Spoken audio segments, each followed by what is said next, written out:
So, hi everyone, welcome to my talk. Thank you for coming. I'm Sarah Turner. I'm a first year PhD student in the School of Computing. My supervisors are Jason Nurse and Sujin Lee. My PhD research is looking at how parents and children manage communal use of IoT devices in the home, with a particular focus on cybersecurity. How do they use devices? How do they stay safe?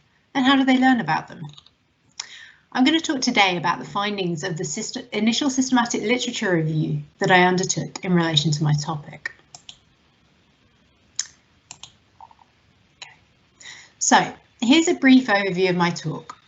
I'll talk through what the Internet of Things is in comparison to other digital technologies, what research into families and digital technologies looks like, how I used a systematic literature review framework to come to some initial areas of focus for my future research. And then finally, I'll describe what my future research might look like. So, what's the Internet of Things?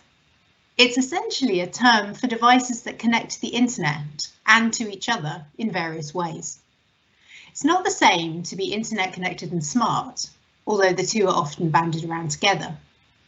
A smart device is one that uses some form of machine learning combined with data that the user provides it to adapt some element of what it does.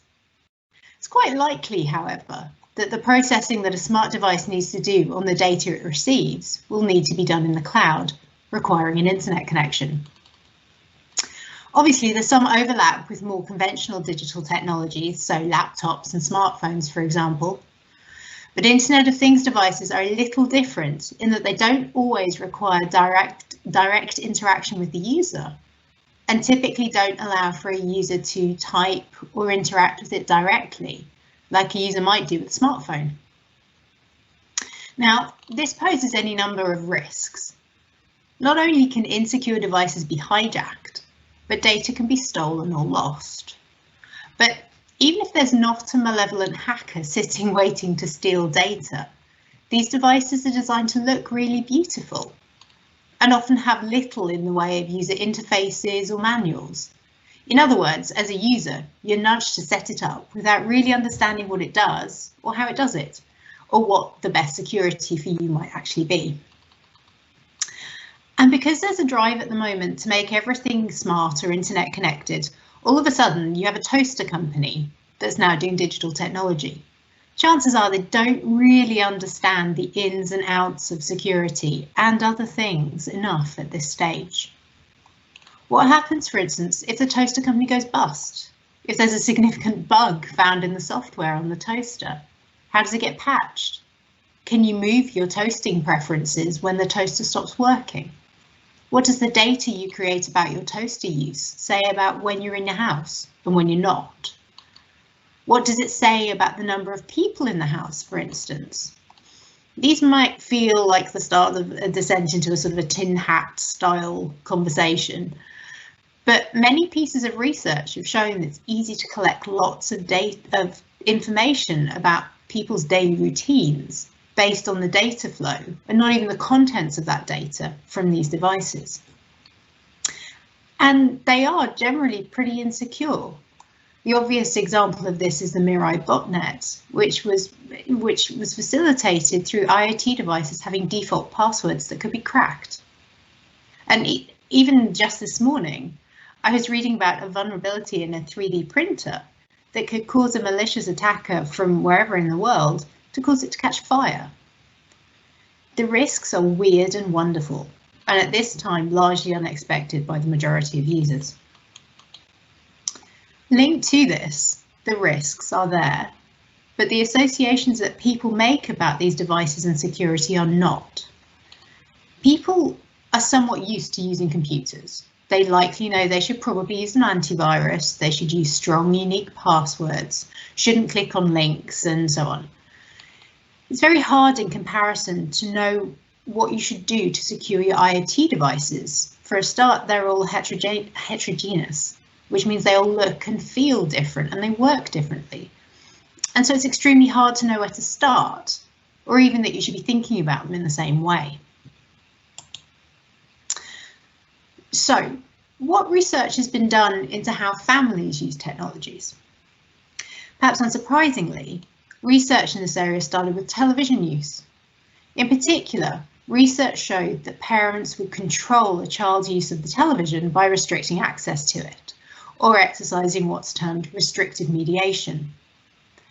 Such a strategy is in keeping with fairly traditional power relationships in a family. A parent decides, maybe with some input from the child, what the acceptable limits of television use is, and denies access once that point is reached.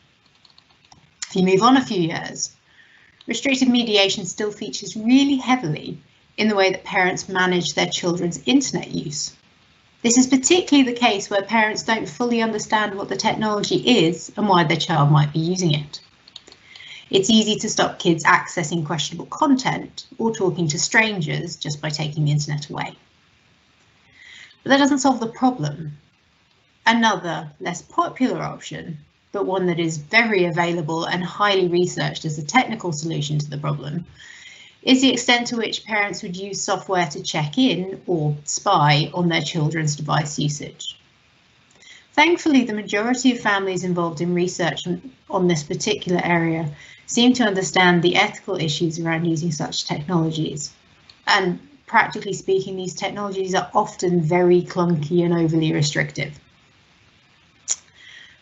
Now, this type of management is interesting in the IoT space, because this sort of parental management of devices from a distance enables producers to get comfortable with doing things like selling fitness trackers or giving access to online shopping platforms to those who are below the age of data processing or just contractual consent, regardless of the implications on the privacy or the control relationships between the parent and the child. Now, Sonia Livingston, who is a key researcher in this field, calls for parents to practice something called enabling mediation, which is where parents discuss potentially dangerous or difficult online scenarios with their children as and when it's relevant. So they are, in theory at least, less likely to suffer badly when something bad happens. There are two issues with this though. Firstly, in order to have the conversation, you need to understand the issues, and the majority of adults have a hazy grasp at best, based on little to no formal education. Secondly, families are not homogeneous groups with 2 adults and 2 children. Digital technologies can fail families that fall out of this categorization in many ways. Research has shown how divorced families, for instance, may suffer problems as their family groups shift and change, or how foster children often have entirely different types of threats and concerns online compared to children living with their biological families. And when it comes to the Internet of Things devices, the focus on their role in relation to coercive control or domestic abuse is a very real, heavily researched and lobbied upon area of concern. Now, moving more generally onto the process of systematic literature review.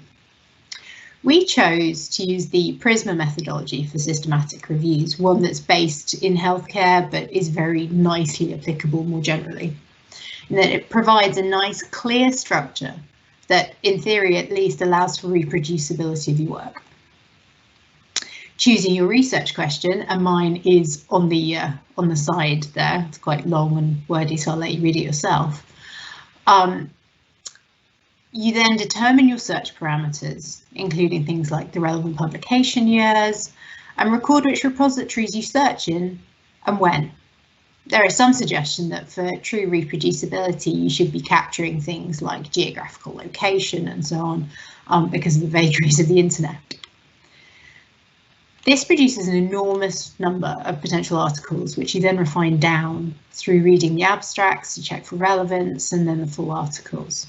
You also add in any articles you find along the way by doing reference reviews, should there be any that you somehow miss in the initial search. Now, that's a super high level overview of how you do a systematic literature review, and if there is any other stage or part of that process you'd like to understand, I'm more than happy to talk through it, so please do get in touch. So in my particular case, in this instance, I started with, I think it's a 1600 articles at the start of the search, which is completely overwhelming and somewhat disheartening, but ended up with just 38 that needed to be taken further for full review. Now, what did the SLR find? There are a number of key findings, and these 4 are probably the top that I thought were interesting. Now, few papers justified the devices that they looked at. Many looked at digital technologies and the internet in general, but many looking at IoT just considered devices in the home. This is tricky when trying to define a research agenda because it's just not clear where the overlap between types of devices actually sold and the research is. It could be there's a massive surge in research on conversational agents like Alexa, which at the moment there is, because they're the most commonly used IoT device, or because they're the most relatable, most fun to play with, most easy to come up with little projects for. It's just not clear. Now, within the 38 papers in the SLR, Internet of Things research focused very heavily on privacy. There was only one paper that focused on security knowledge at all in any detail, and this was for all digital technologies. So realistically considered whether or not children knew how to use an antivirus software, knew not to click on links and so on. This is difficult, although privacy is really important, both the privacy between the user and the device manufacturer, but also between one user and another user. Security is also important, least of all because it looks different in different devices. It's been shown that users don't tend to know the difference between privacy and security. But that doesn't mean that security is any less important for research. Now, the research overwhelmingly interviewed mothers about their children's digital technology use. Research has shown that women tend to engage less with technology, and their male counterparts think that women know less about it.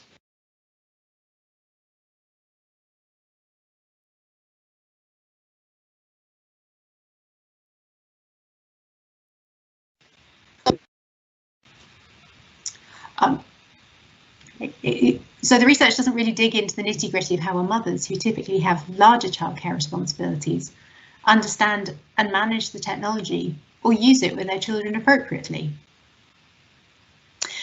And finally, perhaps most importantly, the SLR showed that people just didn't understand the technology that they had, but it wasn't clear where the learning that they needed should come from. And this is really important in the parental context, because the default behaviour when the parent doesn't understand a technology, restrictive mediation or turning off the TV or laptop, just doesn't work with IoT devices. So what am I going to do about it? Well, I'm at the moment in the process of setting out my research plan for my PhD. I start in January, so I'm only 7 months in, but the key points I'm currently considering based on the SLR work are these on the slide. So I'm interested in which devices matter and how do family members use them. In particular, how do people of different ages and skills use things differently? What cybersecurity issues present in the most popular devices? What are the other differences? Are there different risks depending upon who's using it and why? And how are families supposed to become knowledgeable? Now, I hope most of my future research will bluntly involve people getting people to do stuff. That said, the current plan for the first phase of my research will involve performing a survey and some interviews to try and narrow down these 3 really big questions a little bit.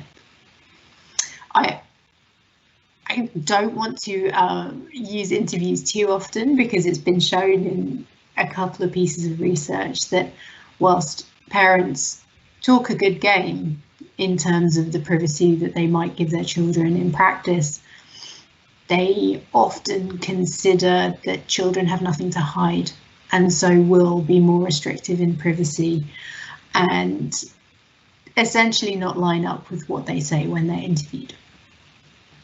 So I hope to look at this in slightly different ways. So at the moment subject to getting an ethics approval. I hope to use my own interactions with my children and my husband to determine whether it's beneficial to get families to keep diaries about how their discussions about cybersecurity happen, if they happen at all, and what the blocks to such discussions might be. I hope, going into the second and third years of my project, to use more theoretical constructs, in particular material methods theories, to try and determine the limitations of device use from the point of the device. So why was it made? What can we hope to do? What can we hope it to do? What point are we asking too much of a device? And finally, in order to come back to the fundamental question of how you get people to understand how to use these devices better and their risk better, I want to use design fiction, potentially, giving realistic prompts and props, scenarios, and a lot of time to get families to think through design decisions and implications themselves.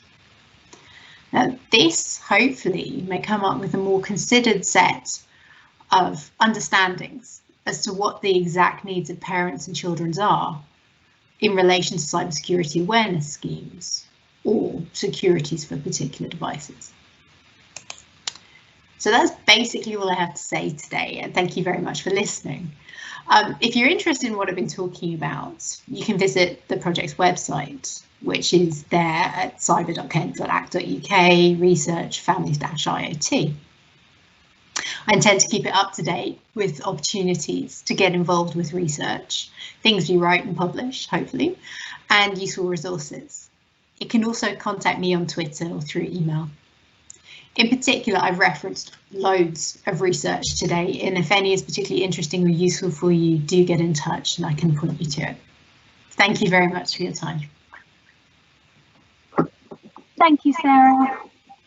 So remember, if you have any questions, you can pop them in the live Q&A now. We will have to wait here awkwardly for about 30 seconds because there is a delay, but I want to make sure that we do answer any questions that could possibly.